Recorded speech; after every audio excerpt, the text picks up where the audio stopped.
On ne sait pas quand aura lieu le retour du Christ. Lui-même n'en sait rien, puisqu'il dit à ses disciples que seul le Père connaît cette date. Si Jésus n'est pas au courant, comment Marie pourrait-elle l'être?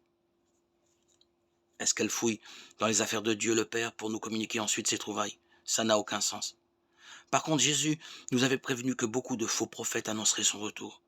Alors si quelqu'un vous dit voici le Christ est ici ou bien il est là, n'en croyez rien, il s'agira en effet des faux Christ et des faux prophètes qui produiront de grands signes et des prodiges au point d'abuser, s'il était possible, même les élus.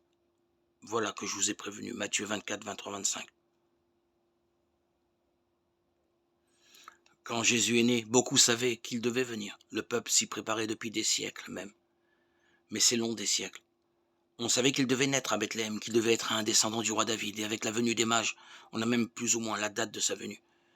Mais ça n'intéresse personne, ou plutôt aussi Hérode, pour se débarrasser de lui. Il n'y avait personne pour se réjouir, personne pour l'accueillir à part ses parents.